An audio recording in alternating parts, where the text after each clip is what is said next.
Pessoal do nosso canal, aqui eu e a vozinha.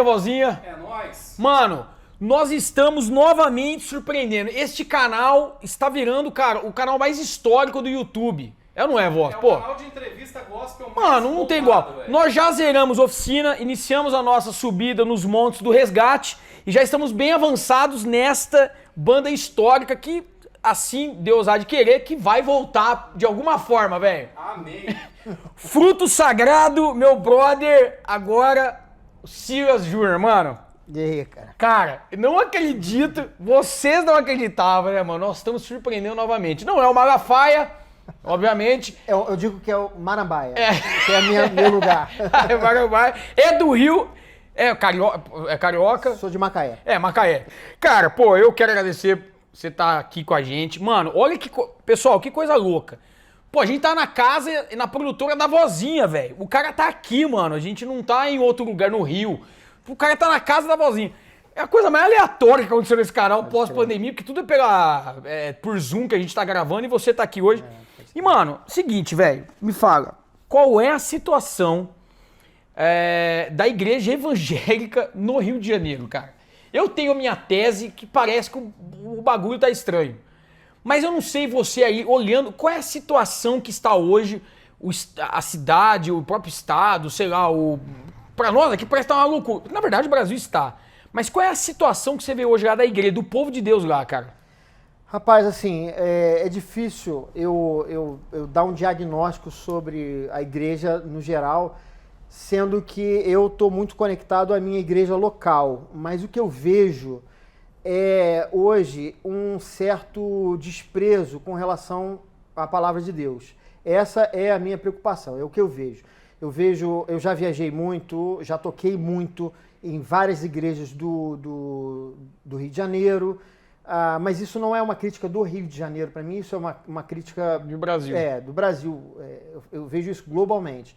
E o que eu vejo é que simplesmente as igrejas elas estão muito ligadas a líderes, determinados líderes, e sem uma consistência espiritual baseada nos princípios da reforma, por exemplo, né, que um deles era a Escritura Sagrada. Então, você tem uma ideia, né? Eu tive numa loja de livros, artigos evangélicos, né? Estava procurando algum livro, alguma coisa assim, e nisso entrou uma pessoa procurando livro infantil. E de repente eu me dei conta que o livro infantil que ela procurava, de histórias bíblicas, não era para o filho dela, era para ela. Porque ela Caramba, ela falava que não entendia a Bíblia, então aquilo ela conseguia entender, e para ela, aquele livro de historinha bíblica era a maneira dela ler a Bíblia. E quando eu ouvi ela me falando isso, aí eu falei, não, mas na hora, que essa coisa, né, meio pastoral que a gente carrega, né? E aí eu falei, não, mas é importante ler a Bíblia. Aí a vendedora falou, não, isso é comum, as pessoas estão comprando isso mesmo, é normal, vem aqui e compra. Quer dizer, isso cara, dá para ver, cara. Dá para ver que os púlpitos eles estão muito fracos em termos de ensino. As escolas bíblicas dominicais, que sempre foram fortes, né, nas igrejas protestantes, né, elas têm se diluído, muitas igrejas ainda têm uma preocupação muito grande, mas as novas igrejas, as igrejas que saíram, né, desse movimento neopentecostal, elas simplesmente estão fazendo, às vezes, interpretações aleatórias da Bíblia, e muitas vezes tem gente que nem a Bíblia é como se fosse um livro misterioso, entendeu? Então aquilo que era comum pra gente, hoje em dia, no passado, hoje em dia, comum é não ler a Bíblia, não conhecer. E tem gente que só conhece o evangelho daquilo que é falado do púlpito, que muitas vezes não é nem algo consistente, e daquilo que é cantado nas músicas, que tem muitas músicas também que muitas vezes não tem muito conteúdo, né, digamos assim. Então é mais ou menos por aí. Cara, e aí, olha só que coisa interessante. Eu quero fazer um vídeo que, inclusive, eu vou aqui construir o tema junto com você. Pô, inclusive a vozinha nem sabe disso daí. Que eu tô matutando, estudando uma parada pra fazer um vídeo no canal. E eu não sei se eu vou conseguir fazer a pergunta a partir do que você tá dizendo aí. Porque assim, eu acho, eu vou botar no eu acho, ou disseram. Mas assim, se pegar no, sei lá, anos 70, 80 e 90, a igreja evangélica, ela era erudita, né? Aquela coisa do eruditismo, todo mundo dentro da igreja. E vem um movimento de saída, de expansão da igreja. A gente deve ter o pessoal da Cristo Salvo em São Paulo, o tio Cássio, com aquela galera. Pô, e aí veio o pessoal dos anos 90, o final de 80, o próprio Fruto Sagrado, Oficina, Cássio Barnett, Rebanhão, blá blá blá. Todo mundo vê resgate. E eles vieram com esse movimento assim, precisamos sair da igreja, explorar o mundo fora das quatro paredes e trazer o louco pra cá. Então o movimento subversivo era daqueles que criticavam aquele eruditismo, que não podia ter bateria na igreja, e saíam. Beleza. Eu também. surgi nesse momento. Eu aí, também. Né? Pô, tem igreja metodista, cara, que até hoje não pode ter bateria, cara, na igreja. Os caras acreditam. Até porque a bateria... Hoje é mais raro, mas Hoje é mais raro. Na minha época era muito comum. Até porque a bateria no Brasil, ela entrou pelo movimento candomblecista e tal, então tinha uma questão, assim. Beleza. Só que eu não sei se eu tô correto na minha pergunta que eu vou te fazer aqui. Parece que agora, principalmente a partir de 2010, aqui agora no século XXI, o que está acontecendo é que aquele movimento, não, isso é muito erudito, tal, que nós tínhamos antes e que era importante, parece que agora isso aí virou a lei dentro da igreja. Então, parece que se negou uma coisa erudita da Bíblia, agora é uma coisa muito mais fácil, e aí ficou uma coisa efêmera, mensagens efêmeras, músicas efêmeras, relacionamentos efêmeros, e aí os loucos dos anos 80, que eram subversivos, hoje estão falando, não, temos que ler a Bíblia, pessoal, parem. Não que não era isso que era dito, mas precisamos voltar a boa teologia. Parece que a gente virou os veião chato que era antigo. Não sei se você tá me entendendo, cara. Eu tô. Assim, interrogação. Na verdade, assim, o pessoal que veio dessa época, né? A gente veio meio que nessa onda de ser subversivo, mas era muito mais na linguagem do que no conteúdo. A entendeu? essência era forte. A gente se mantinha fiel aos princípios, né, da reforma, do evangelho. Isso a gente não abria mão. Então, por exemplo, o fruto sagrado, que eu sou da segunda geração do fruto sagrado, os meus amigos ali da primeira geração, não diria amigos, mas conhecidos, né, que a gente foi se tornando amigo depois, eles tinham essa mesma ideia, né, de que a gente precisava levar o evangelho, mas não quebrar os pontos que eram fundamentais. A gente não negociava o que era inegociável. Perfeito. Entendeu? A gente negociava o formato, a liturgia. Eu, antes de fazer parte do Fruto Sagrado, por exemplo, eu comecei em 87. A primeira banda que eu toquei foi um grupo muito conhecido nos anos 80, chamado Grupo Águas. O Grupo Águas... Era do Rio? Era do Rio de Janeiro. Você tinha grandes expoentes, como o Grupo Logos, os Vencedores. Sim, e o Grupo Águas, ele fez um grande sucesso lá no Rio de Janeiro. Viajava muito no estado, né? Mas ele não chegou a dar aquele clique, né, de ir para o Brasil todo, porque era ainda tudo muito, muito amador, né? Mas eu me lembro muito bem que nessa época o que a gente se preocupava era em levar a palavra de Deus. Era uma questão que era missionária. Quando a gente começou, era muito difícil para algumas igrejas aceitarem que a banda entrasse lá com uma bateria. Olha só. Entendeu? E o Grupo Águas era na onda do Logos, na onda dos Vencedores. Não era diferente, não era rock, não era nada disso. E eu lembro em algumas situações em que eu fui colocado, eu lembro uma igreja específica, era uma igreja congregacional. Nessa igreja, o pastor falou assim, não, bateria nessa igreja não entra. E aí o Renato, né, que ele era o líder do grupo, falou, não, sem bateria a gente não toca.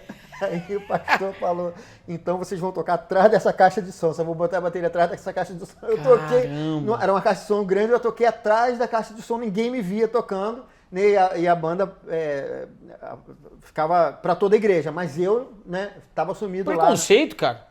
Não era. Se fosse hoje. Era uma visão, imagina. Era uma visão. Mas essa é interessante, né? Eu vou voltar aqui alguns anos, tá?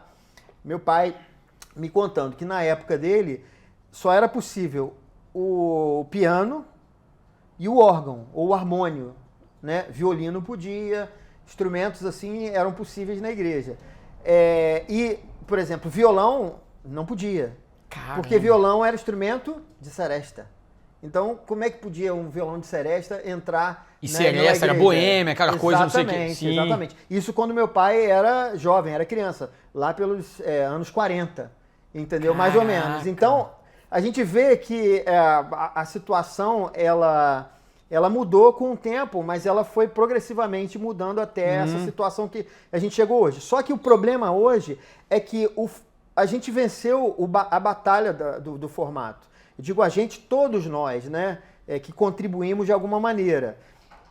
O Fruto Sagrado, o Grupo Águas, o Grupo Logos, o Grupo Elo, Vencedores por Cristo e outros que vieram antes desses grupos todos, que foram, né, tentando colocar uma nova linguagem, né, que era possível sim você falar a linguagem musical das pessoas e usar isso como uma forma de você levar o evangelho. Pessoas que não ouviriam a chamada música sacra, né? Aquela Sim. coisa que era dentro de um determinado padrão, que não se comunicava muito com a cultura de fora da igreja, apesar de ter um acesso muito grande dentro né, da igreja, né? Das pessoas da igreja, das várias denominações.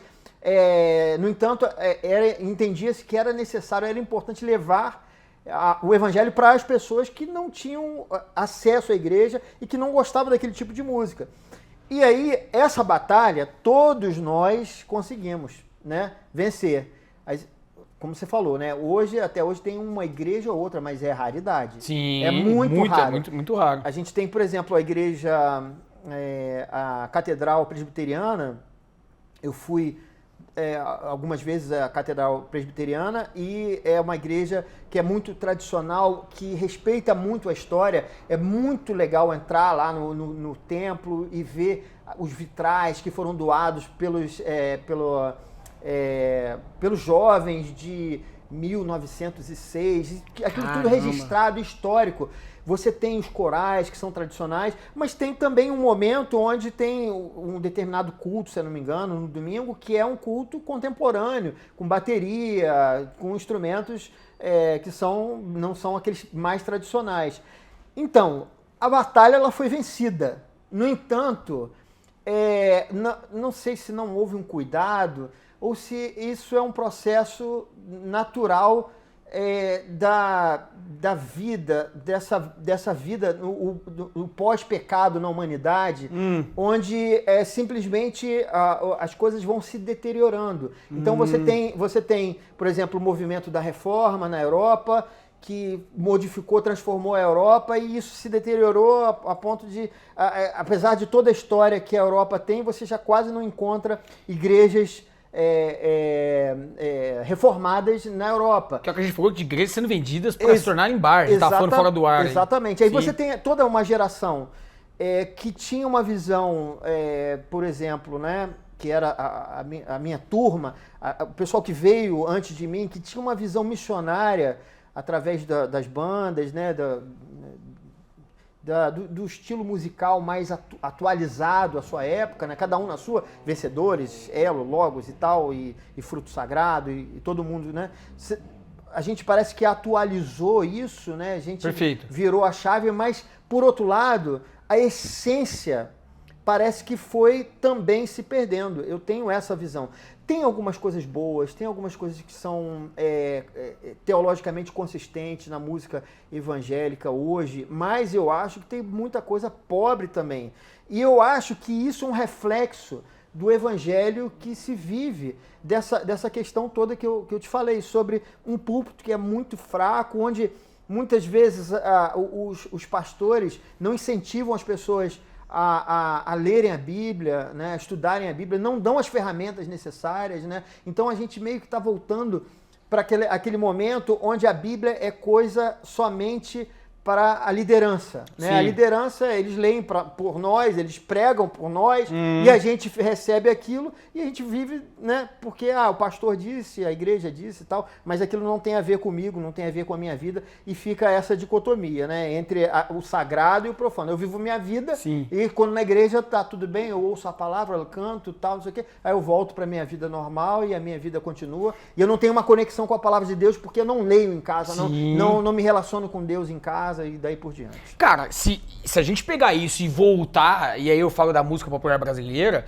quer dizer, alguns até brincam, né? Tem até aquele Murilo Couto, aquele humorista que faz uma piada pesada, mas eu vou tentar resumir o que ele diz. Ele diz o seguinte, cara, a MPB acabou. Ele falava, a MPB fez sucesso porque tomava umas porradas lá dos militares. Então ele falava assim, hoje você escuta Gilberto Gil, ele falou, falta um choque no mamilo, falta alguma coisa, porque não é mais. Ou seja, em termos fenomenológicos, a MPB ela foi muito forte porque tinha alguém perseguindo. Exatamente. Então é aquela coisa, só é legal o Flamengo porque tem Fluminense e vice-versa. Se você mata um, o outro não tem razão de existir. Eu lembro do Alan Prost, cara, chorando a morte do Ayrton Senna, falou assim, o que eu vou fazer da minha vida? Quer dizer, eu não tenho mais alguém pra fazer um duelo.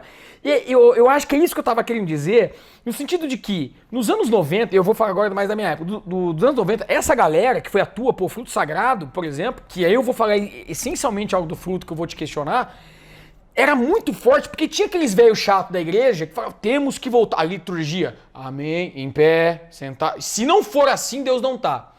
Então, aquela perseguição que havia erudita, daquele estilo todo engessado, fez com que esses movimentos subversivos que a gente está falando aqui fizessem sentido. Então, veja, não precisava perder tempo para ficar explicando um monte de coisa teológica, porque já tinha igreja para fazer esse papel.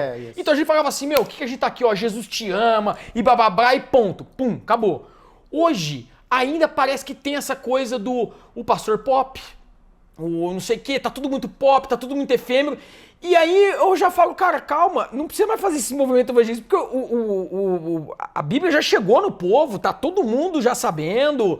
Pô, a gente, antigamente a gente era perseguido, cara, a gente fala isso, tem gente que não acredita. Hoje não é mais perseguido, mas ainda parece que continua com excesso de estratégia, de jeitos, e aí parece que a essência exatamente vai se perdendo, porque ninguém senta mais pra discutir teologia, mesmo pesada, ninguém tá sentando e fica uma coisa da mensagem para a mensagem. De outra maneira dita, você acha que tá faltando uma perseguiçãozinha assim, pra nós ou não? Pra música? Aí eu tô falando intimamente a música evangélica. Não tá faltando sei lá, cara, aquele pastor chato aí, aqueles caras chatos pra surgirem novos frutos? Eu acho que a arte, ela precisa de um motivo, né? Então, quando você pensa em música cristã, eu costumo não desassociar música cristã como se fosse algo diferente de arte, porque o artista, ele é o mesmo, sendo evangélico ou não evangélico, o que diferencia a pessoa é a experiência de conversão.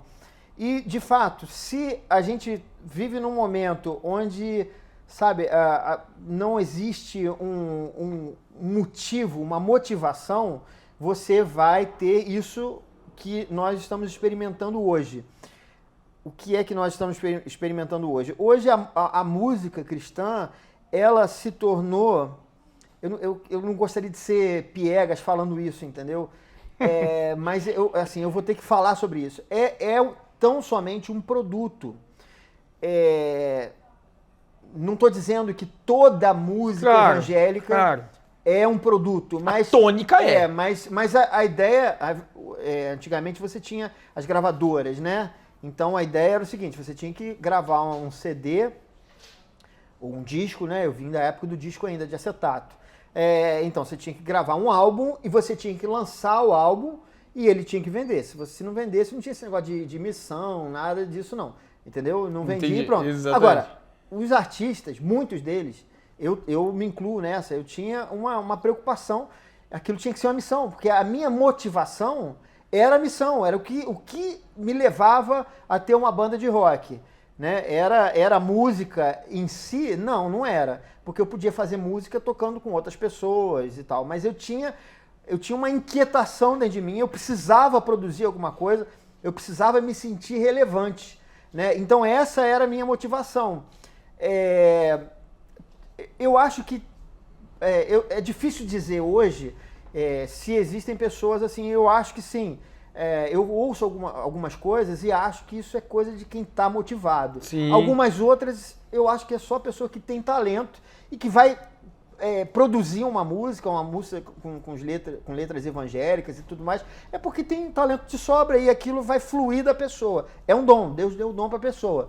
Né? Então aquilo vai acabar acontecendo. Mas, às vezes, sem uma motivação. E, às vezes, por questões financeiras. Ele tem que pagar as contas, tal, ele quer ter uma boa grana, tal, e aí ele se sente motivado por isso. Eu acho sempre essa a pior das motivações, porque você acaba tendo que adequar a sua arte. Eu não acho errado a pessoa ser um profissional. Entendi. Ser um compositor profissional, não acho errado. Esse ponto. Eu não quero ser piegas, né?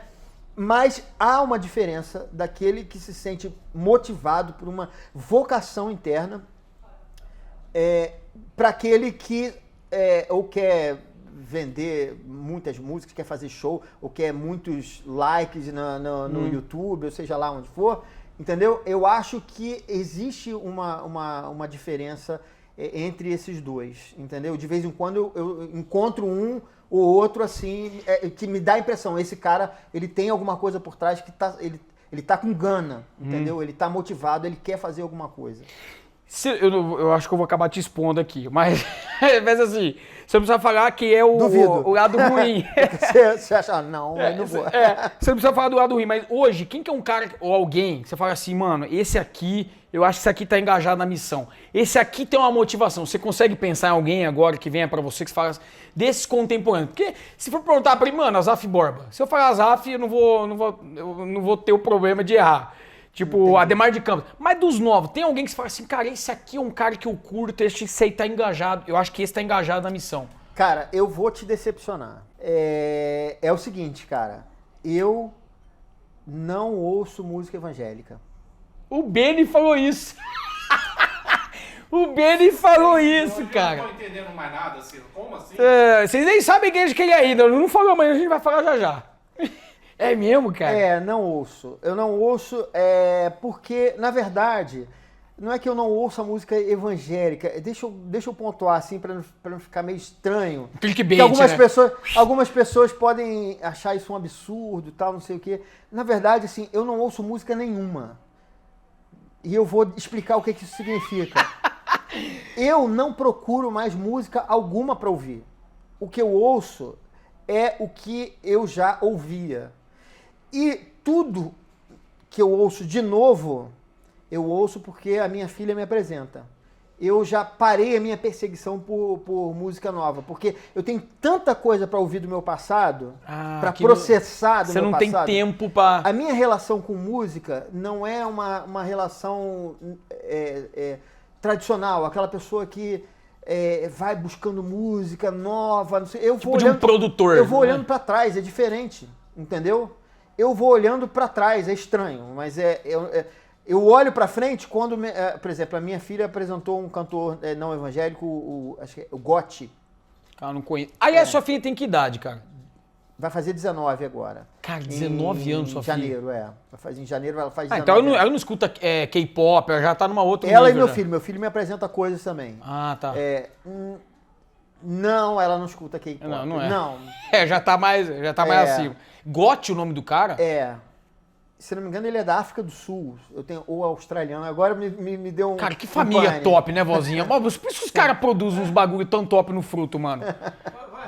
Você que escuta Jorge Mateus, olha como você é tonto. Olha o nível aqui, velho. África do Sul. É Anitta. Não existe. Cara, Gotti, mas que estilo que é? Cara, ele faz uma música... eu sou péssimo pra definir.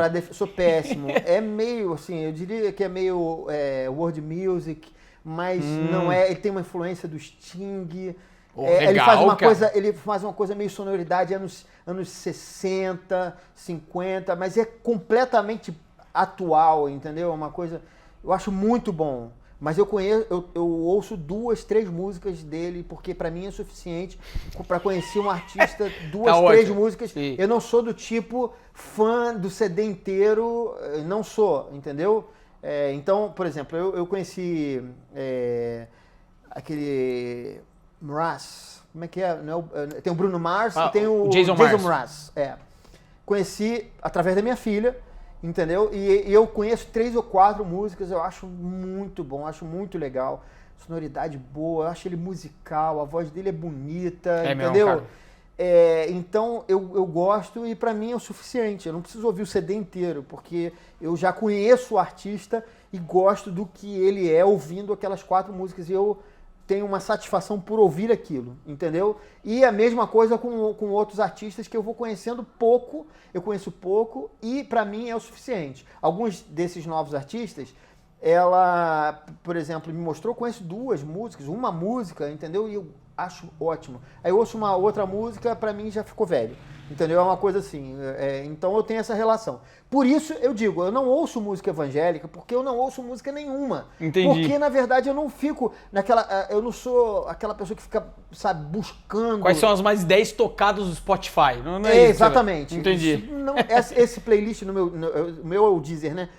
Eu passo por cima desse playlist, as 10 mais tocadas no Brasil, na África do Sul, na Coreia. Cara, não me importa isso, não me importa. Eu não quero saber o que todo mundo está ouvindo, eu quero ouvir alguma coisa que mexa comigo. E para isso eu conto com a ajuda de outros. Alguns, às vezes, me apresentam algumas músicas e esse contato é que eu gosto. Já ouviu fulano? Não, manda pra mim entendeu? Entendi. Cara, demais, isso aqui manda pra mim, entendeu? É isso, aí eu vou, aí eu ouço aquilo, nossa, que maravilha. Aí fico assim, nossa, olha o instrumento, que coisa, entendeu? Mas pra mim aquilo já é o suficiente pra eu conhecer o artista e basta, entendeu? Cara, você sabe que agora, sendo aqui um bom psicólogo, isso diz muito sobre a sua personalidade musical, na minha opinião, cara. E agora você tá me explicando algo da forma como você toca. Porque assim, eu vou dar um exemplo aqui. Jorge Bruno na batera, Resgate. Cara, as viradas. Tacum, tatatum, tatatum, pum. Beleza. Valtão. Você escuta, é ele, entendeu? Aí, eu tô pegando os caras da sua época. Você escuta o Silas, pô, não sei, cara. Se toca. Você não tem uma música isso é uma coisa bem interessante das suas gravinas. Não tem uma virada, essa virada é do Silas. Você pode até falar assim, não, eu tenho. Mas se você pegar. Geralmente, quando eu pegava essa onda, eu mudava, porque falava, não, eu não tô satisfeito. É muito louco. Até o Benny falou na entrevista que a gente fez, ele falou assim, mano, do CD Distorção, que eu já te digo de cara. Eu vou falar de novo, velho. É o melhor. Eu falei pro Ben, é o melhor CD de rock que esse Brasil já não tem. De timbre, não tem. Eu até cito de você na entrevista, eu falo, mano, ele gravou com uma RV Concept mesmo? Mas agora eu quero te perguntar, é aquela Cedro Rosa? Ou é Bapeva? Bapeva. Cara, aquela era maravilhosa, cara. Nossa, mano. O pessoal acha que é uma batera... Que tipo, é recorde de custo, até zoei. Ele falou, não, mano, foi RMV mesmo. RMV, foi. Pra mim aquilo foi um desafio. Porque eu tinha uma bateria que eu conhecia tudo dela, tudo.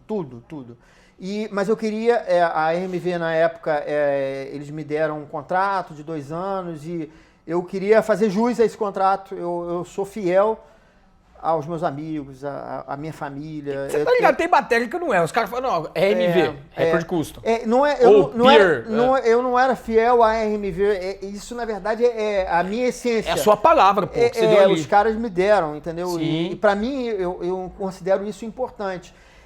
E assim, não era... O instrumento que eu tinha era... Eu vendi ele agora. Essa é outra história.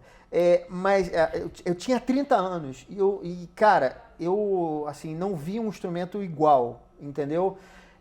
Mas eu falei, eu aceito o desafio e eu acho que eu tenho como tirar um som dessa batera, eu acho que ela tem potencial. E foi ali que eu fiz uma pesquisa, pele, o Benny afinação. Falou. Que era um bagulho louco. Assim. Foi. A única coisa que eu não gravei daquela batera foi o bumbo, porque eu fiz uma junção de 2 bumbos. A gente tá indo pra um papo muito técnico. Não, pô, vambora, velho, vambora. Então, eu fiz uma junção de 2 bumbos e o bumbo que eu usei que era um bumbo de Birch, que era da minha batera original, né, da que eu usava pra gravar tudo, E com a madeira da Bapeva, ela cancelava, tinha cancelamento de algumas frequências. Então você ouvia o grave não vinha inteiro, porque as bateras não combinavam. Até as madeiras não combinavam. Até as baterias na cultura do cancelamento, então, tipo... O que acontece? Isso eu aprendi depois fazendo vários estudos, a partir desse problema que eu tive na gravação. Eu comecei a fazer uma série de pesquisas e eu cheguei numa bateria chamada Cravioto, onde eles misturavam as madeiras, madeiras sólidas. Aí eu comecei a perceber que cancelamento não é só a coisa de equipamento de som, a acústica também, você produz esse cancelamento, porque tem a ver com frequências. Então cada madeira vai produzir uma determinada frequência. E dependendo daquilo que você está utilizando, aquelas frequências vão se cancelar. Entendeu? E aí eu entendi o porquê aquilo não estava dando certo. Então, voltando, eu gravei com toda a Bapeva, menos o bumbo que eu tive que usar. Um bumbo de Burt e outro bumbo de Burt. E aí eu consegui casar as fases. Caramba, entendeu? Cara. O resto todo, eu usei esse segundo bumbo de Burt, não é que eu toquei com 2 bumbos. É que um fazia a sobra, a ressonância. Um era seco, o outro fazia a ressonância. Então eu consegui cancelar. Assim, o bumbo um dos mais lindos que eu já ouvi, cara. Se pegar lá, o Live in LA do Dream Theater, pra mim, é um dos bumbos mais lindos do Mike Portnoy. E do Distorção não tem igual, cara. E se você bonito, e se você ouvir, cara, o CD inteiro, não tem uma bendita de uma virada que seja igual. Não tem, cara, pode ver. Não tem. E é tudo muito diversificado, assim, os riffs de guitarra, é uma coisa incrível. E se pegar a história dos CDs que você gravou, sei lá, O Segredo, o que na verdade somos, enfim, não tem, cara, meio que parece que são várias matérias diferentes. Você falou sobre virada, inclusive, assim, esses dias eu tava ouvindo de novo, depois de muito tempo, né, ouvindo de novo, eu não consigo ouvir hoje completamente os CDs do Fruto. Eu tenho algumas questões emocionais que às vezes me impedem de ouvir. O psicólogo tá aqui, a gente pode... Fale mais sobre Vou chorar isso. Aqui hoje. Pô, vamos... Pessoal, calma que a gente vai resolver isso aqui. Vamos lá. Então, eu tava ouvindo aquela música Primo do Macaco. E eu não, Nossa, a música é top. Não sei como, cara. Eu não sei. A gente tava tão imerso ali no trabalho que eu bolei uma virada ali que entrava num contraponto de uma frase, quando faz pra entrar o quem é você, o que você é e tal, quando vem da estrofe pro refrão. Tá. Entendeu? Ali, o contraponto que eu faço com a guitarra é exatamente onde para a guitarra, entra a virada, entra a guitarra, entra depois a virada, um respeitando o outro. Mas nada disso foi uma coisa assim que eu botei na partitura. Sim, não é aquela parte do... Não, é antes. Ah, tá. Nossa, cara, a parte é linda também, cara. É meio que um solo ali. É tão evoluído. Eu esqueço das letras. Mas enfim, a virada que parte ali, da parte A pro refrão, entendeu? É uma virada que, se for ver, a guitarra e bateria, elas estão exatamente orquestradas, cada um funcionando tá onde a outra onde um começa, o outro para, onde o outro para, o outro começa, entendeu? Caramba. E isso não foi uma coisa pensada, assim. Isso era na intuição. A gente ia ouvindo e ia chegando a essas conclusões, entendeu? Por quê? A gente não descansava enquanto a coisa não funcionava. Eu lembro, às vezes, o Benny até me perguntava, falava, Silas, você tá se dando conta que o Benny era sempre menos... Ele é muito intuitivo, claro, mas não é isso. Ele, além de ser intuitivo, ele era muito cerebral, né? Ele era sempre a parte que racionalizava as coisas. Entendeu? E eu não. Ele é aquele cara do X-Men lá, ele era muito... muito careca, assim. E eu não, eu era puramente intuitivo. E aí, às vezes, ele falava, pô, cara, você se ligou que isso aí tá exatamente no contraponto da guitarra? Eu falei, cara, não me liguei. É porque, na verdade, você toca aí, quando você para, eu vou, entendeu? Uma coisa... Nossa, que louco, cara. Que louco, tudo cara, muito casado. E isso, assim, fruto de muito estudo, entendeu? Que a gente fez naquele momento, entendeu? Pra produzir o trabalho, né? Mano, me diz, já que você entregou o seu inconsciente a um bom... O Freud, eu sou filho do Freud. O que você quis dizer quando você diz assim, cara, eu não gosto de ouvir muito por uma questão emocional com o Fruto? Sim, cara, eu vim pra cá pra ser extremamente sincero, entendeu? Isso, exatamente. Você não ia sair do Rio. Eu nem ouvi a entrevista do Benny antes, né, porque eu queria. Eu acho que isso é importante, né? Eu vim aqui, cara, pra, entendeu, ser o mais. Eu não vou ser, ninguém né? Mas eu quero ser o mais sincero que legal, possível, cara. entendeu? Isso. Nas questões. Mas assim, eu acho que a gente tinha muito pra dar. E isso é uma das minhas frustrações. A gente foi engolido por um mercado, cara, implacável. O mercado da música, ele é implacável. E a gente não chegou aonde a gente podia chegar. O potencial musical da banda era muito maior. Nós chegamos numa excelência musical e de performance em show que, cara, eu conheço música, já vi muita gente tocando. Poucas pessoas chegaram. Havia uma simbiose, Olha só. havia uma química, o pessoal chama de química, né? Havia uma sinergia entre a gente que fazia com que... Teve um momento que a banda começou a funcionar de uma maneira que a gente não acreditava, cara, entendeu? A gente começava a tocar, o som da gente ficava enorme, todo mundo se conhecia, todo mundo tocava muito bem, a gente conhecendo cada centímetro dos arranjos, entendeu? Então, aquilo tudo internalizado. E a banda, a gente não chegou mais à frente porque faltou estrutura. Isso eu me ressinto. E é uma coisa que, assim, eu tenho me curado, entendeu, disso. Porque foi aquela, assim, eu me senti um pouco frustrado na época de não ter tido as oportunidades. Nós nunca conseguimos um grande empresário, e a gente precisava de alguém que abrisse as portas pra gente, entendeu? Porque eu tinha certeza, se abrisse as portas a gente ia. Vocês não tinham empresário, produção, nada? Era nós mesmos produção. Sim. Tudo era a gente que fazia. Porque nessa época a oficina, por exemplo, tinha lá o Ivan Miranda, os caras tinham isso. Vocês não Fruto, tinham. Antes da minha entrada, tinha. Me fugiu o nome dele, era muito competente. Mas me fugiu o nome dele, cara. Aqui. Na verdade, ele até inspirou o Ivan, entendeu? Porque antes o Fruto tinha esse cara, ainda na época do amadorismo, mas esse cara dava um tom de seriedade ali no trabalho. E ele era muito importante na versão antiga da banda, que os caras eles eram menos profissionais, não no lado negativo, eles eram mais chutadores de balde, eles eram muito mais rock and roll, sim. No sentido essencial. Não era só a música, entendeu? Atitude, era tudo. Flávio, eu tenho uma admiração enorme pelo Flávio, um grande batera, cara. Eu nunca consegui ser amigo do Flávio porque ele era muito fechado. Mas eu via Flávio tocando e falei, pô, quero seguir esse cara. Entendeu? Ele era um ano mais velho que eu. E ele tocava rock de uma maneira assim, cara, o rock que ele tocava era um negócio muito sério e muito admirável. E eles eram a essência do rock and roll. Não só o cabelão, mas eles eram assim, o jeito deles, entendeu? Eu lembro assim, era uma coisa meio, cara, é isso aí, qualquer jeito, meio rock and roll, meio, sabe? Eles eram muito radicais, assim, era muito legal. Mas eles precisavam desse cara que dava o centro pra eles. Me fugiu o nome, que droga, que pena que eu esqueci o nome dele. Porque tem muitos anos, né? E eu não convivi com ele. Mas, cara, vocês foram... Aí, ele saiu por causa de problema de atrito, né, entre a banda antiga. Aí quando ele saiu, a banda deu uma decaída, e foi aí que saiu o Flávio e tal, eu entrei. E quando eu entrei, a gente viveu um momento, assim, bem amador, entendeu? E foi complicado.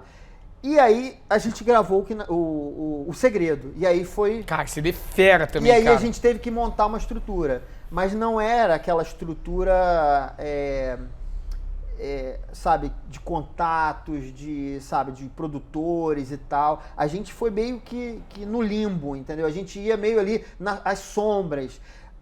Até hoje eu não sei por que o Fruto fez tanto sucesso, porque a gente não tinha estrutura pra fazer. O Benny disse uma coisa que eu achei engraçado, porque ele falou o seguinte, quando saiu o CD do Fruto, ele falou assim, era uma semana, vendia bem pra caramba, depois puf, acabou. Ele falava assim, era uma explosão. Era. E eu tinha uma visão de vocês, porque assim, você tinha, igual a que a gente tá falando nisso da entrevista lá, aqui da nossa conversa. Tinha os caras tradicionais da igreja, os louvores de adoração, aí tinha os caras subversivos, que é o que a gente tá falando, resgate, oficina. Aí tinha os caras mais abaixo do subversivo mesmo, que era o que eu brinco, que era o Charlie Brown Jr. do movimento gospel, que era o Fruto. O estilo de mensagem, de pregação era diferente, a atitude, as músicas eram diferentes. E vocês tinham uma coisa de uma irreverência muito louca, assim, vocês eram... O Marcão era um jeito malandro, enfim, cara, a questão é a seguinte, quando você diz, por que vocês não pegaram, tô falando como fã aqui mesmo, mano, pagasse um cara, então, pra ser um produtor artístico, um cara... Cara, a gente tentou, eu vou falar, a gente tentou de tudo, mas não dava certo. Assim, eu vou dizer uma coisa, parecia que a gente tinha batido no teto. Era até ali onde a gente deveria chegar mesmo, entendeu? Hoje é minha visão de hoje. Não era pra passar da onde passou. Mas isso por uma questão de ser a propósito de Deus ou é por questão artística? Ou de relacionamento? Não, artística a gente tinha muito pra dar, entendeu? Você falou uma coisa que é isso sim, cara. Eu sou muito chato, sou muito crítico com tudo que eu faço. Muito crítico. E vou falar, não teve nenhuma banda que lançou um CD igual ao nosso em 2006. Entendeu? CD Distorção. Não, Distorção. Eu digo, não. Não, pra mim não tem. Os caras ficavam assim, porque lá, como que é o DDG? Tudo bem, o Depois da Guerra da Oficina é um baita CD. Mas da essência, mano, o rock do cara porradão, não tinha. Timbre, não tem, velho. Não dá. Assim, não dá, velho. E eu vou falar você, cara. Eu desafio você pegar um CD de rock, qualquer outro rock feito no Brasil, nessa época, para dizer que é melhor do que o Fruto Sagrado. Ali a gente chegou no ápice, incrível, cara. Incrível, no ápice. incrível. Ali eu consegui tocar rock. Porque eu não era baterista de rock quando fui convidado. E eu tive que adaptar todos os arranjos do rock, porque eu falei, eu não consigo tocar igual o Flávio. O Flávio é um baterista de rock, ele é na essência. Eu não vinha de uma outra formação completamente diferente. Estudava latino, tocava pop, tocava música instrumental tocava contemporânea, Miguel, adorava música brasileira, tocava bossa, tal, não sei o quê. E quando os caras... Eu falei, vocês são malucos, vocês estão me chamando de uma banda de rock, cara. Mas eu topei porque eu adorava o Fruto, entendeu? Eu falei assim, cara, mas eu tenho que me adaptar. E aí, quando eu comecei mudando os arranjos do Fruto, porque eu falei, não vou tocar igual o Flávio, porque eu vou tomar, cara, sabe, na cabeça se eu for querer dar uma de Flávio aqui, cara. Porque Flávio é um cara essencialmente de rock, assim. E aí comecei a aprender a tocar rock a partir. O Segredo foi a primeira, né? Tem lá algumas coisas que eu comecei a pegar, as minhas fontes antigas, minhas referências de rock dos anos 70 e tal. E aí eu fui aperfeiçoando, que na verdade fui melhor, mas no Distorção, eu fiz o som meu, entendeu? O som de bateria, a minha maneira de tocar, aquilo ninguém pode dizer que não é um baterista de rock tocando. Apesar de todas as minhas influências, eu trouxe todas as minhas influências de outros estilos. Eu quero até deixar claro que antes você me encheu o saco fazendo comentário, porque tem muita viúva, né? Sempre tem viúva. Cara, a gente ama a Oficina G3, é uma banda... Posso até falar cara... assim, cara, com o maior respeito aos meus amigos da Oficina, entendeu? Sim, claro. É demais, bom pra caramba. Mas eu tô falando pontualmente, entendeu? Naquele ano. Sim. Naquela vibe que a gente tava. Eu entendeu? concordo, cara. Sabe, assim, vou dar um exemplo. Eu sou flamenguista, entendeu?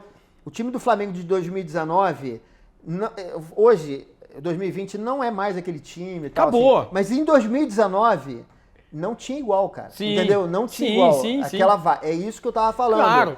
Nós continuamos sendo uma baita banda depois e tal, mas aquele ano é o ano onde todas as coisas convergiram ali pra gente, sabe? Em termos de visão de música.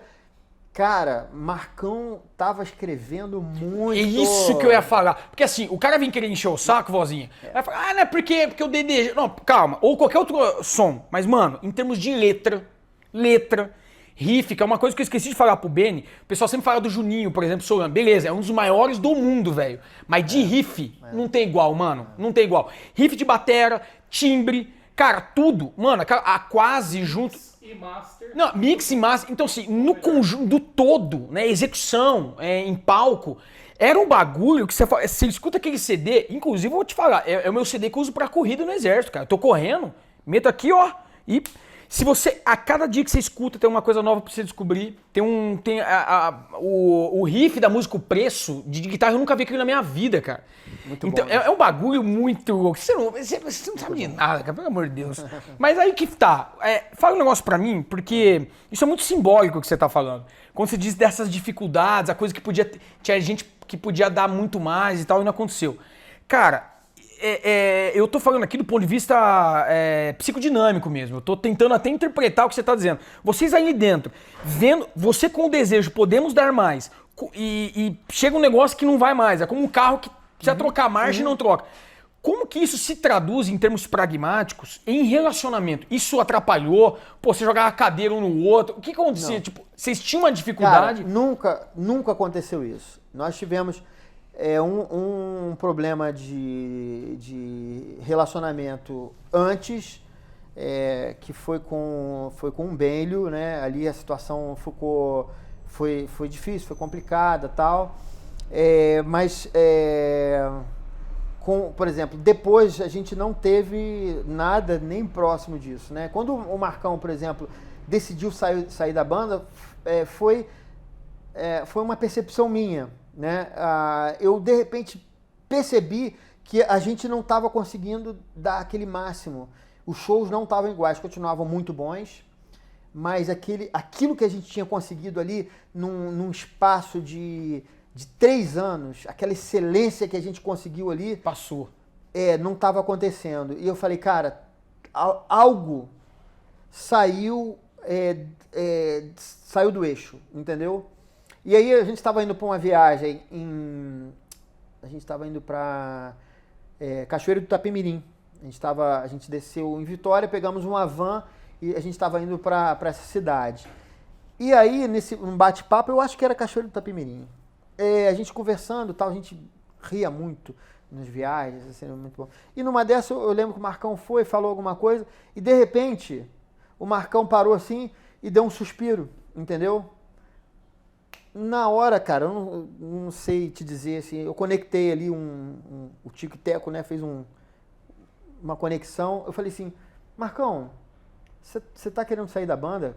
Assim, cara, assim mesmo, velho? Foi. Malandro. Aí, cara, Benny é testemunha disso. Ele, cara, eu tô pensando mesmo, tal, não sei o quê, papapá. O negócio foi assim, entendeu? Aquilo foi... A gente não chegou a ter um problema com ele nesse momento. Nós tivemos depois, né? Não sei se o Benny chegou Não. Nós tivemos depois. Pai, conta que a gente quer saber mesmo. Eu só vou te falar uma coisa. É a primeira vez que a vozinha fica mesmo prestando atenção até o talo na conversa, velho. Mas assim, ali foi a maneira como como é que fala? Esse corte da banda. Eu esqueci o nome. Teve a geração, a da segunda geração, né? Foi ali que terminou a segunda geração. Segunda temporada. A segunda geração da banda, que era a segunda geração era eu, Benny e o Marcão. Essa foi a segunda geração, né? A primeirona tinha o Marco Antônio, o Marcos Valério, o Flávio e o Benlio. Depois teve o Marco Antônio, o Benlio e o Flávio, e um guitarrista que vinha sempre, né, tocava. Aí veio a minha geração, né, que era eu, Benny, o Benlio e o Marcão. Depois saiu o Benny. Depois o Benlio saiu e aí a gente tinha um baixista que era free. O Falcon, que era um... o Falcon, isso que era um chamava, sub ali.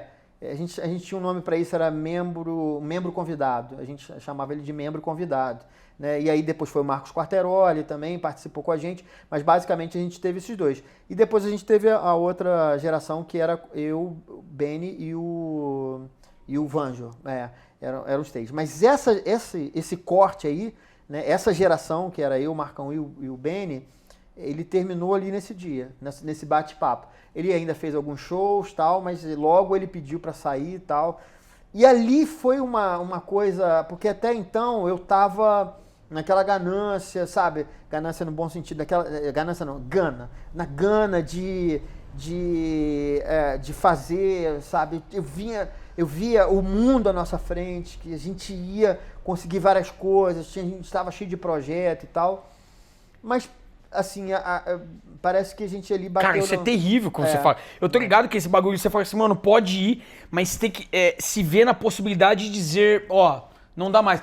Parece que você fala como um jogador que pode ser o top, quebra o joelho e fala, ó, infelizmente... Foi. Assim, talvez a minha frustração tenha sido mais ou menos essa aí, entendeu? De saber que tinha tanto potencial ainda, mas que a gente estava interrompendo ali um trabalho.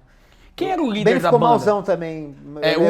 Eu não sei se ele contou aqui. O Benny, eu percebi, cara, tá interessante essa conversa, né, mano?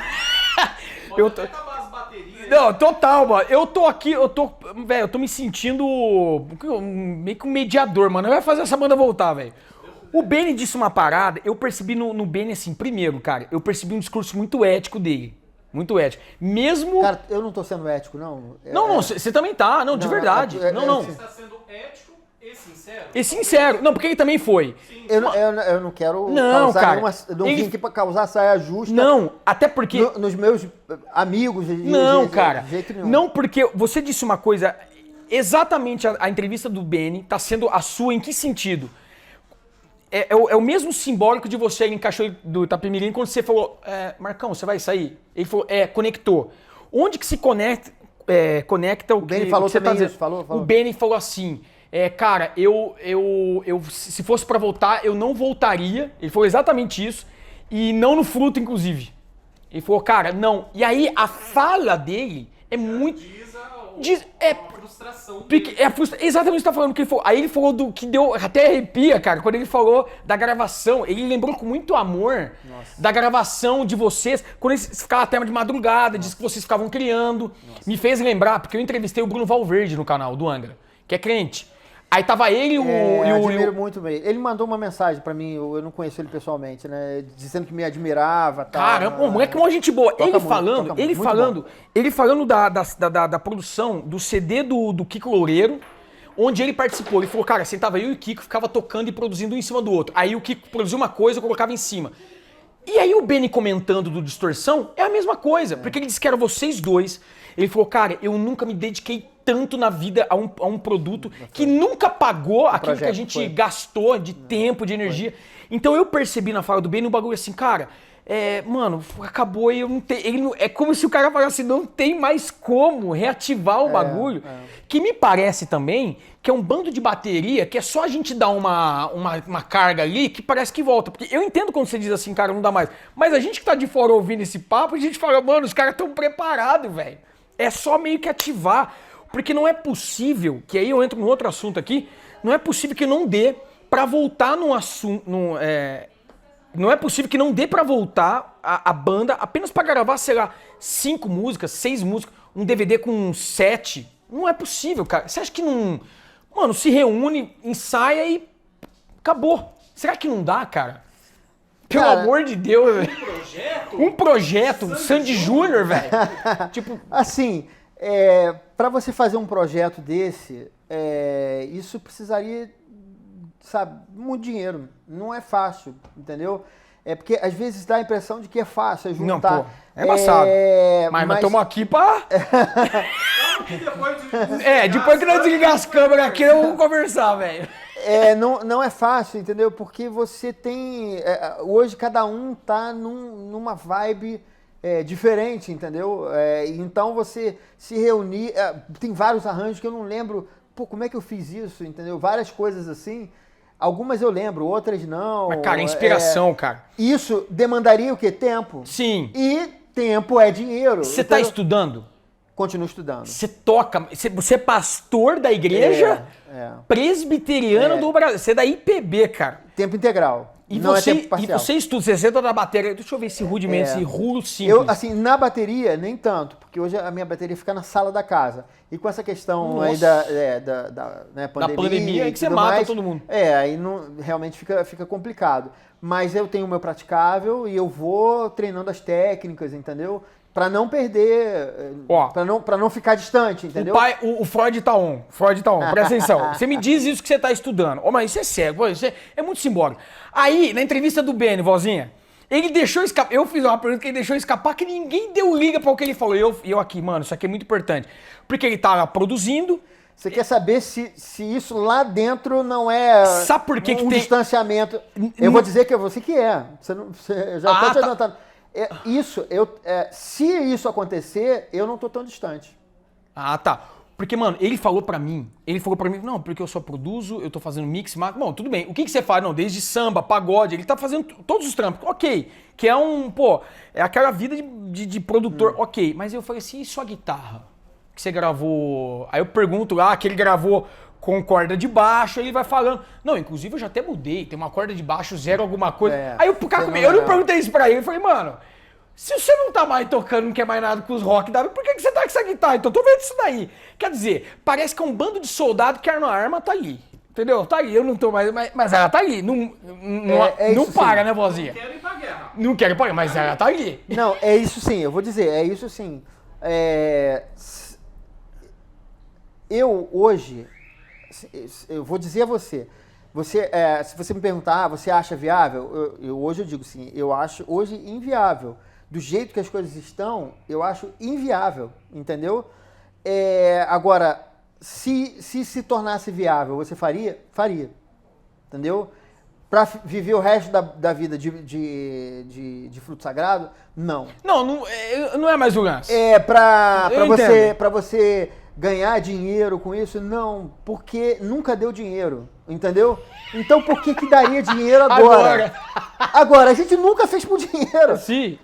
A gente sempre precisou de dinheiro, né? Sempre. Claro. Era importante. Uma coisa que eu dizia sobre sucesso, a minha versão de sucesso, é que o sucesso, para mim, é a maneira de você viabilizar a sua arte, entendeu? Não é o meio pelo qual eu vou comprar uma Ferrari. Nunca foi isso para mim.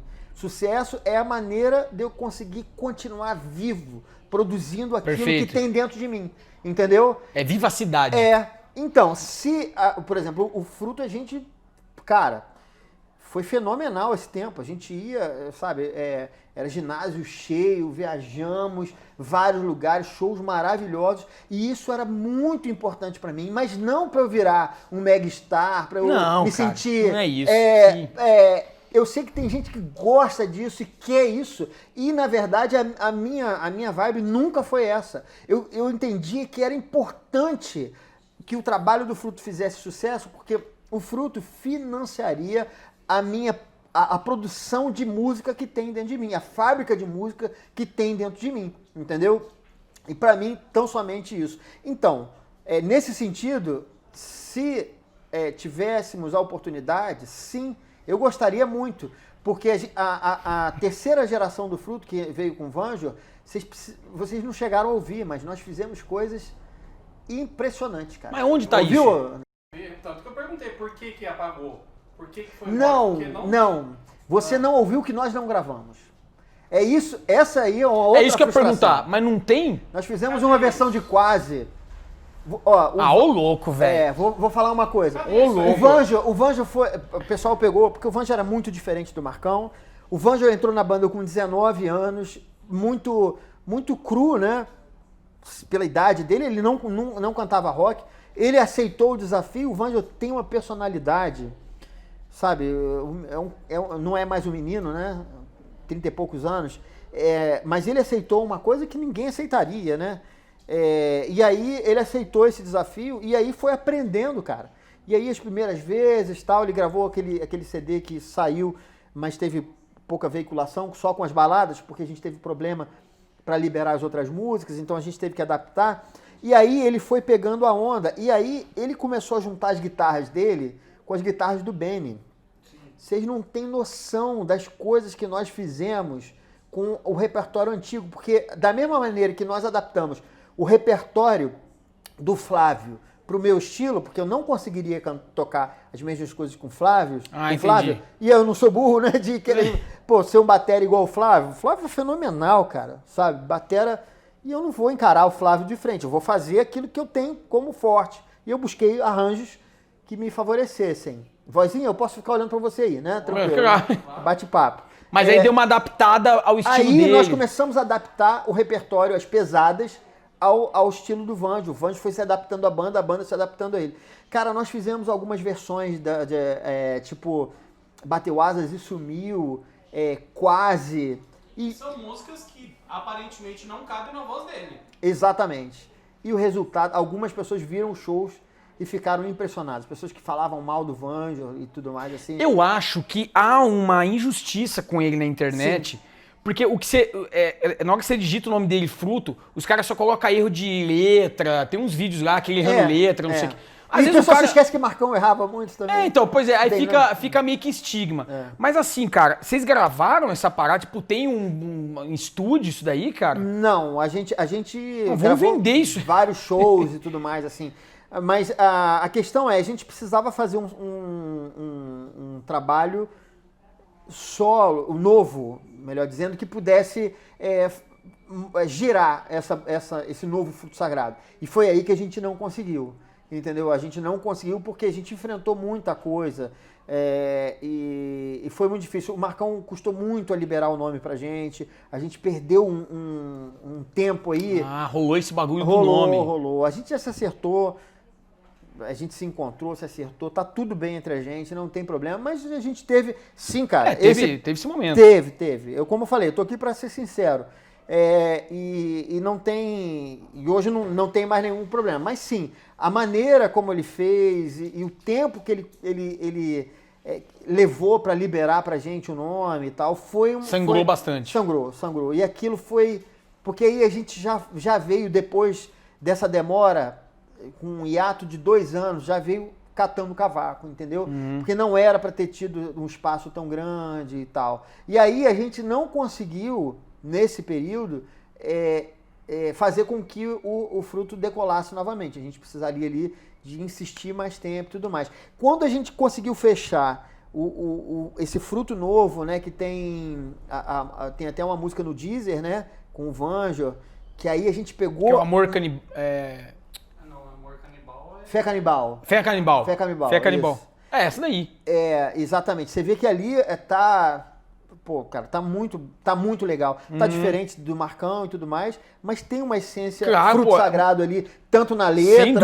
Sem dúvida. Quanto na música e tudo mais. Mas ali a gente já tava muito cansado. Todo mundo já tava muito cansado. Agora, mano, eu não vou dizer o nome aqui, porque realmente não dá, pessoal, mas a gente teve com uma galera muito louca, gravando com o pessoal, e teve um cara que, depois no Fórum do Arte Fala, e um artista gospel muito famoso da sua época, e ele falou assim pra mim, mano, o Marcão, ele tá fechado, cara. Ele falou assim, ó, eu fui até falar com ele, falou assim, ó, não quero gravar, não quero nada, não sei o quê.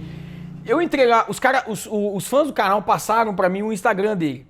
Ele tá meio negócio de surfista, ele tá numa parada meio Havaí, assim, não sei. E aí eu mandei mensagem, não responde, sei lá. Cara, de uma vez por todas, você tá falando dessa questão com o nome, mas tem alguma questão entre vocês hoje? Não tem nada. Não. Que aconteceu? Porque eu não consigo somente, na minha área, né, de psicologia clínica mesmo, não dá pra dizer, não, porque eu me tornei pastor, por isso saí da... Eu não consigo ver que seja só isso, entendeu?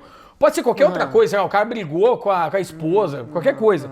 Mas não dá pra ser só isso. Isso pode ser um complemento. Então, assim, qual é a questão, cara, do... Tem. Ele tinha um motivo, eu não vou falar aqui. Sim. Ele tinha um motivo pra sair da banda. Justo ou não, ele tinha um motivo dele, entendeu? E a gente, né, cara, uma banda depende da pessoa, né?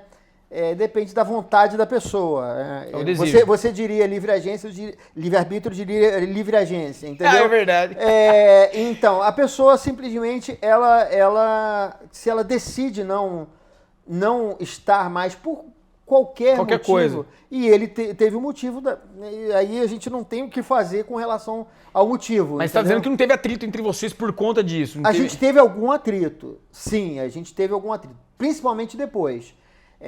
Mas assim, cara, o que eu tinha pra falar pra ele, eu falei pra ele e fui muito direto, muito claro, muito honesto nas coisas e fui duro até no que eu tinha pra falar, nas questões. E eu lembro a primeira vez que eu encontrei Marcão depois disso tudo, assim, depois de 2 anos de eu ter enviado a ele o e-mail, eu enviei esse e-mail pra ele, assim, falando o que eu precisava dizer pra ele, assim, me acertando com ele. Solando entendeu? mesmo. Falando que eu... sendo honesto, entendeu? É isso. E aí, a primeira vez que eu me encontrei com ele, que foi isso em 2011, me encontrei numa reunião de presbitério, porque eu era candidato ao Sagrado Ministério. Ele é presbiteriano também, e ele é presbiteriano no mesmo presbitério. Ele era da igreja presbiteriana oceânica, que na época era ligada à Igreja Presbiteriana do Brasil, hoje não é mais, e a minha igreja, que era a Igreja Presbiteriana do Barreto. Então eu entrei como candidato, a gente ia se encontrar numa reunião de presbitério, a gente se encontrou. Que louco, a cara. primeira coisa que Marcão fez foi me dar um abraço, cara, entendeu? E aí a gente conversou, se acertou. E toda vez que a gente se encontrava, sentava, conversava com ele e perguntava dos filhos, ele falava onde cada um. Eu fiz uma faculdade, né, nesse meio tempo de produção fonográfica. E eu estudei com o filho dele, entendeu? Então... Mas assim, vocês não têm uma relação do tipo, vamos chupar laranja final de semana? Hoje não rola isso. Cara, eu vou dizer da minha... Eu não posso falar do Marcão, sim. nem da esposa dele, entendeu? Eu não posso dizer que a esposa dele ou que ele sentariam comigo, porque isso não depende de mim. Eu digo de coração, cara, ele... E a família dele são extremamente bem-vindas na minha casa. Que top, Marcão cara. Sabe disso. Show de bola. Sabe disso. Mas talvez, por conta de tudo que a gente tenha vivido ali naquele momento, talvez a gente tenha se afastado a ponto da fluência da amizade não ser mais a mesma. Tinha um filósofo, eu esqueci, ele era um filósofo alemão, eu esqueci o nome dele agora. Mas ele dizia, eu li uma frase dele que dizia o seguinte, que uma amizade é como um café, uma xícara de café. A partir do momento que ela esfria, mesmo que você requente, nunca mais ele volta a ser o mesmo, Perfeito. entendeu? Então, pode ser que isso tenha afastado, não seja mais a mesma coisa. Se é que um dia isso já teve essa proximidade, né? Eu não sei te dizer, porque já faz muito tempo. E a gente assim, viveu algum momento assim, de discórdia, de para onde a gente vai, entendeu? Eu não concordo com isso e tal. E talvez isso... Eu sou meio general, eles me chamavam de general. Excelente, pô, olha aí, olha aí. E talvez o meu jeito, hoje eu reconheço até, e nos últimos anos eu até revi muita coisa, falei, pô, isso aqui eu errei, isso aqui eu deveria ter feito diferente e tal. A gente vai ficando mais velho, né, e a gente vai andando em direção a Jesus Cristo, a gente vai revendo vários conceitos. Hoje eu tenho muita vontade de sentar com todo mundo, cara, e dizer, cara, eu errei aqui, entendeu? Vamos tomar um café, né? Assim, hoje eu tenho consciência. Eu errei várias vezes com o Benny, entendeu? Várias vezes com o Vanjo, várias vezes com o Marcão, entendeu? E eu tenho consciência disso, que na época eu não via isso. E talvez o meu jeito tenha afastado ele muito mais do que eu imaginava, entendeu? Porque a verdade é assim, eu fui tocar numa banda onde eu era fã dos caras, entendeu? Eu sempre falei isso, eu tenho certeza que talvez o Benny, porque a gente tinha uma ligação, o Benny é meu primo, né? E a gente tinha uma a gente tinha uma ligação muito grande. Olha que louco, cara. A gente tinha uma ligação musical e isso fez a gente ficar muito próximo, entendeu? Ele falava uma coisa, eu já captava, e eu falava pra ele, ele também captava e tal. E já com o Marcão, eu não sei se a gente não tinha a mesma ligação. Mas a questão é a seguinte, eu sempre tive uma admiração enorme. Eu dizia pro Marcão, Marcão, eu sou seu fã, mas isso não era retórica. Não é retórica. Era mesmo. Cara, eu ouço o Marcão cantando até hoje. Eu vou falar isso, cara, sendo sincero. O pessoal vai me tacar pedra no YouTube, não tem problema. O YouTube é no YouTube, né? YouTube. Eu falando sem saber. O pessoal vai me tacar pedra, não tem problema não, cara. Cada um tem a sua opinião, respeita a opinião de todo mundo. E se não quiserem respeitar a minha, também não tem problema não, que isso aí, né? Cara, não tem cantor de rock no Brasil igual Marcão. Não tô falando no meio gospel não, cara. E não tô falando porque eu toquei na banda com ele e tal, não sei o quê. Não, eu tenho críticas também à minha banda, entendeu? Eu tenho músicas que eu olho e assim, pô, isso aqui a gente errou feião, isso aqui eu toquei mal, isso aqui o Marcão deveria ter feito outra letra diferente. Eu tenho críticas, cara, entendeu? Mas eu vejo ele cantando Primo do Macaco, nossa, entendeu? Qual é o cantor que ia ter aquela interpretação? Eu tô falando cantor de rock. Perfeito. Entendeu? Não é pop rock, não. A gente tem vários de pop rock bons à beça, outros que cantam outros estilos e tal, que são muito bons, assim. Mas, cara, o Marcão tem alguma coisa ali, o Marcão tem uma musicalidade que é especial, entendeu? Não só pra cantar, mas pra compor. Muito intuitivo e as letras do cara são um negócio... O cara escreveu uma letra do Mene... Taquel Farcinho. Cara, o cara escrever aquilo, meu irmão, cara, ou é um bagulho de Deus, meu. O cara fumou um do bom, que a gente sabe que foi Deus. Agora sim, cara, pra encerrar, eu queria dizer uma coisa, porque vai ficar registrado isso aqui, espero que isso chegue até o Marcão, ao B, a galera. Você disse algo no início, que você falou assim...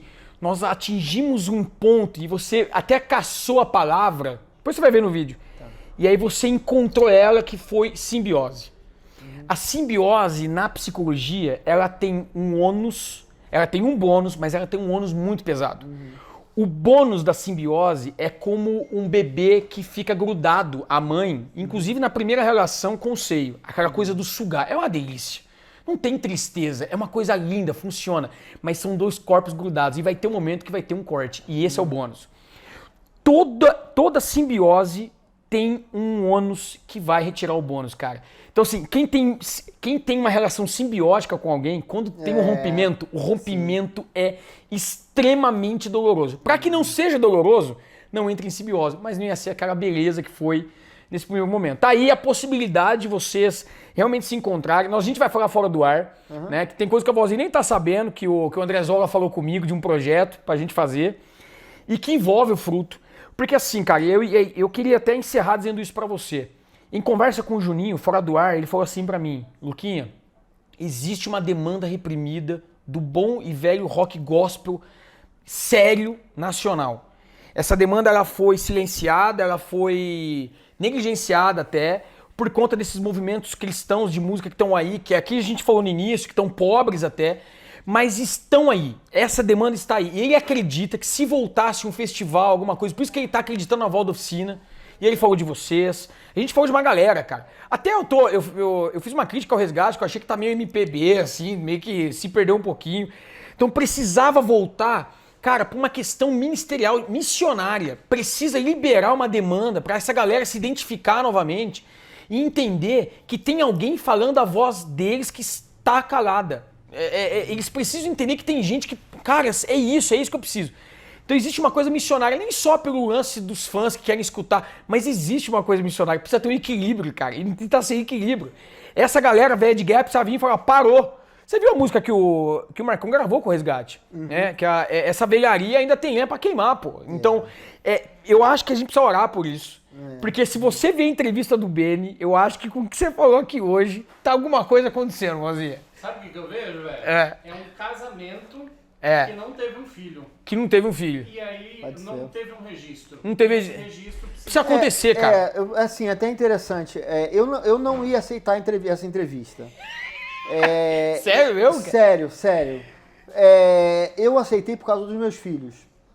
Porque eu não consegui que eles participassem daquilo que eu vivi, entendeu? Eles têm muita musicalidade. Eu tenho uma admiração enorme por eles, porque a gente falou da minha filha e tal, e do meu filho. Eles ouvem de tudo, Carmen Miranda, sabe? Cara, olha só, cara. Noel Rosa, aí a gente ouve Beatles e ouve as coisas, né, que eu te falei, que ela vai me mostrando outras coisas. Tem umas bandas, o Jason Mraz e outras coisas, né?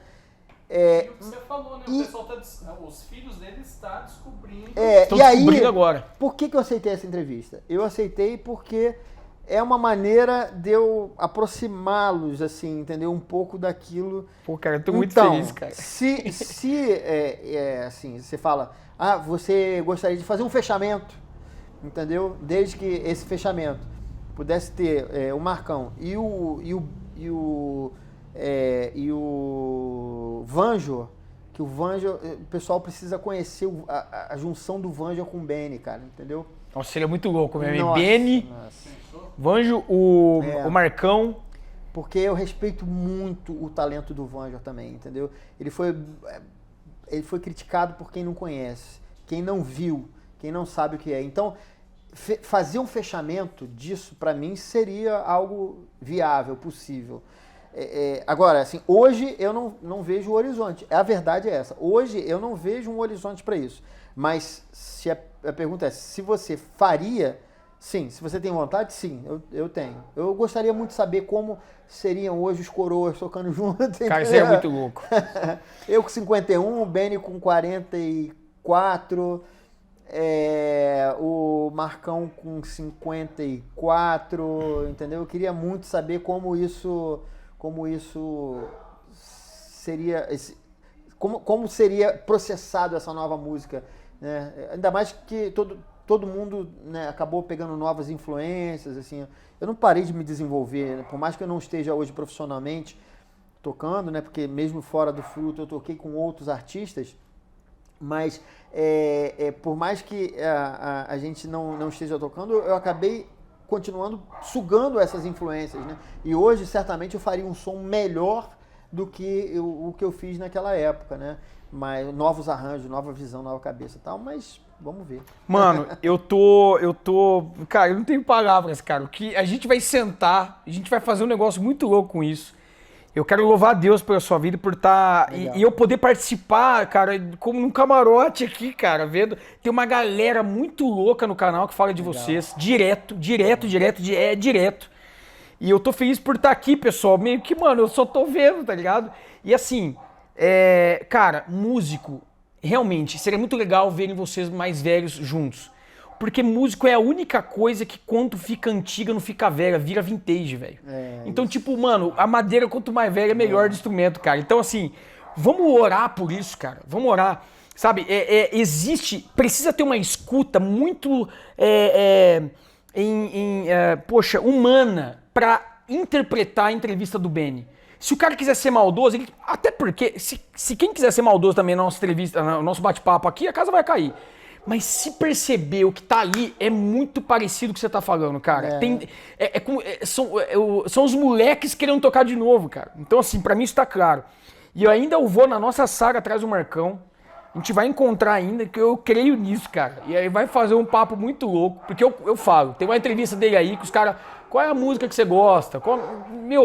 Eu quero poder ir na veia pra fazer parte disso, eu creio, cara. Então, mano, obrigado por tudo. Legal. Valeu mesmo. Valeu. Deus abençoe. Obrigado por ter vindo do Rio de Janeiro. Legal, a gente tá mó privilegiado aqui. Galera, eu quero pedir pra vocês o seguinte, eu já vou falar aqui, depois eu vou discutir com a vozinha. Possivelmente a gente vai fazer umas 2 partes dessa entrevista. Não, uma só? Você acha que vai? É mesmo? Então, cara, vai no tranco aqui, uma inteira pra vocês. Faça os seus comentários aqui embaixo. Mano, se inscreva no canal. Hashtag volta fruto. Então, assim, ó, você vai fazer um comentário aí, dê seu like, compartilhe. Mais importante, meu irmão, dane-se se vai se inscrever no canal. Nem quer que você se inscreva, mas mais importante é compartilhar. A galera precisa escutar isso.